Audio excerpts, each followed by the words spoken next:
Hello there and welcome back to my channel. So today I'm going to be going over Friday the 13th part 6, Jason Lives. Now this is a very popular sequel amongst the fans. It seems to be one of the most favorite installments. It's got a lot of good concepts, a lot of the most iconic Jason moments, what he's typically known for and stuff. It happens to be one of my personal favorites.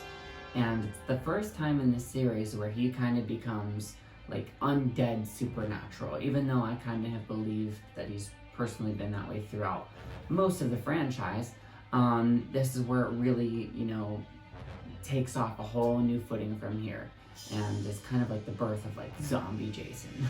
So with all of that being said, let's get right into Friday the 13th, part 6, Jason Lives.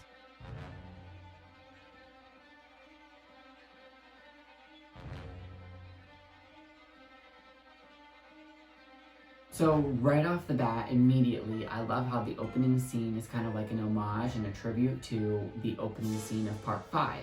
That's what that movie should have been, and you can tell that people really like that opening scene because if you want, you can call it foreshadowing to this installment, and it is perfect. It is a brilliant way, and it's my favorite way to bring Jason back. It is a perfect concept.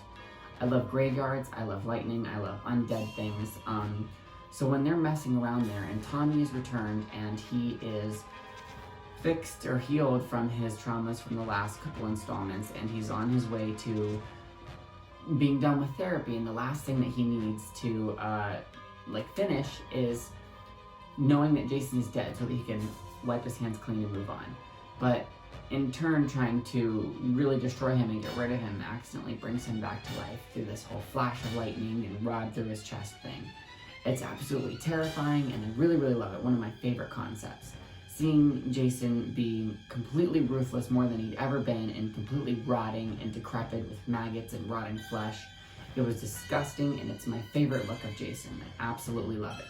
This is also the return of Jason because in part 5 there wasn't him as a killer, and people really missed him. The audiences were craving that energy, and you could just immediately tell in this opening scene that it's already back.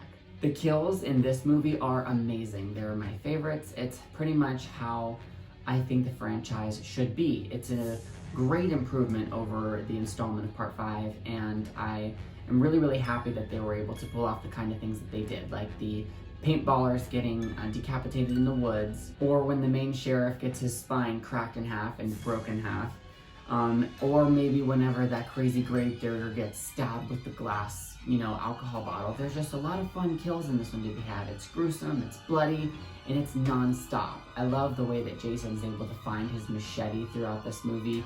That weapon is iconic for him, and it just makes him completely menacing. I'm not sure who the actor is that played him in this one, but I really was a fan of all of that, and I like how his just characteristics on screen and his body movements are. Like I said, this is my favorite Jason. He's absolutely terrifying. This is also the only movie in this franchise that has no nudity, and if you've paid attention to that aspect of every one of my other reviews so far, you'll know that that is a part that really bugs me. So right off of the bat, whenever I found this out, I was completely excited for it, and looking throughout that, it just makes the film better. There was no reason to add something in there, and I'm glad they didn't, and I really loved so many different parts of it for that, because they were able to put other scenes in there. The scenes that weren't spent on that were spent on great moments, like when the girl is coming down the driveway and she's like, I've seen enough horror movies to know that a creepy guy in a scary mask is a bad sign. That was a great sequence. I loved that scene and how the whole murder and stalking thing was played off. Like, it was the best ever, and so I really appreciate that they took moments to do things like that instead of just throwing in the vulgarities of naked women. It's a problem for me, and I am really against old Hollywood and the way that the Directors Guild is even being run currently today. Still like 94 or 96% of the directors in Hollywood are men, and it's upsetting, and it's a whole other topic, but the point is that viewing people like that needs to change. So yes, this movie gets all of the thumbs up in my opinion for that. Now, out of the 3 movies that are considered the Tommy Jarvis trilogy, this is my favorite incarnation of him.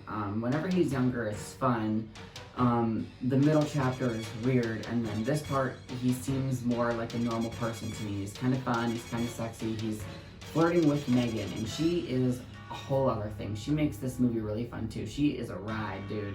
She's like fucking with the sheriffs, and she like busts him out of jail. They're flirting, they're like getting everything together and stuff, and that whole storyline really made me happy. I kind of like that he had a love interest. I like that they were interesting and that they had a lot of fun things to do, you know? Those are the kind of sexual innuendos that are fun for me, that I can get along with, you know? Like the whole, like him like having to hide from the cops, but he ends up like seeing her underwear in her crotch, and she like kind of winks at him. That's funny, you know? It doesn't have to go past that, you know? Sure, even if it does, if you pull it off right, that's fine, but that's what I'm saying. That's when that kind of humor works for me. Another thing I love about this movie, oh, see, here I go praising this one. So I kind of like dogged on the last one, and I'm like praising this one. But it really is like one of my favorites. And another cool concept is the fact that this is the first one that doesn't just have camp counselors. They actually have campers there. And throughout the movie, you see them like going throughout their day-to-day activities, and it was really, really cool to see that aspect. Finally, at nighttime, we see Jason standing there, hovering over a little girl, and she's terrified. She's praying and praying and praying him away, and then she opens her eyes, he's gone. Obviously, he's inflicting trauma and terror on the older people, and that's for another reason, because he's motivated by that plotline and stuff. But, you know, when you're young, you really, really do see things like that and think things like that, and it's absolutely terrifying, and you do try to pray it away and stuff. So it was really cool to see him come face to face with a child and like scare the bejesus out of him and like not harm them. And now we're kind of at the final showdown, which is another one of my favorite scenes, and it's absolutely iconic in horror cinema history and in Jason history. This whole Camp Crystal Lake aspect, people being drowned here, people dying here, people in this water being dragged to the bottom. It's been something that's happened in many of these installments, and I've loved every time they've done it. A new spin on that was setting the lake on fire around him and dragging Jason down to the bottom with a boulder. It's iconic, it's eerie and chilling.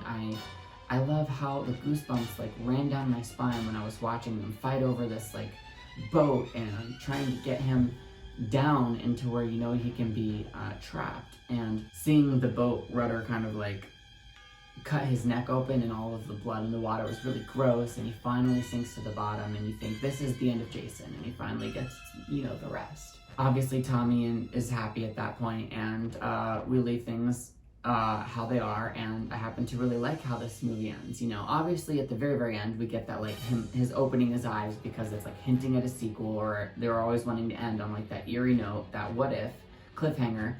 But for the most part, I like to pretend that that is the whole story being told, and that's one final little like, of a little energy at the end. So yes, that was my thoughts and review of Jason Lives. This is one of my favorite sequels in this franchise, and one of the better installments. I was so happy to be able to watch it again and go over it. Make sure that you leave your opinions down in the comments. Let me know what worked for you, what didn't, what your favorite parts were. How do you feel about these characters? Where in the Tommy Jarvis trilogy does this lie for you? What are your favorite incarnations of him? As most of you are pretty aware, I'm sure at this point, I'm doing this review series along with several other channels who happen to be my friends, and it is the Friday the 13th review series, and it's a big collaboration effort, and it's been so much fun. I have absolutely loved watching their reviews and figuring out their opinions on it. You know, I watch them when they premiere, I participate in the live chat, and everyone has so many different unique perspectives to offer. And I really, really appreciate having all of this different rounded about opinions for it. So make sure that you check out their videos and subscribe to their channels. I will have all of them linked down below in the description of mine. You will not regret it. There's such amazing content that has been put out, and so much more that is going to be continued to put out. And there's going to be live streams along the way and afterwards and such. And don't forget to, you know, like their videos and comment on, you know, how you feel about their stuff. And this is my Jason Lives Blu-ray. This is my favorite cover. This one doesn't have a reversible slip, but I don't think it needs one because this art is absolutely beautiful. So with all of that being said, make sure you check out some of my other videos. I've done a bunch of different genres and I plan to do a bunch more. I've done some location visits and I've gone over some items that I have. And make sure you check back whenever I post something new. And thank you so much for watching. I'll see you next time. Bye.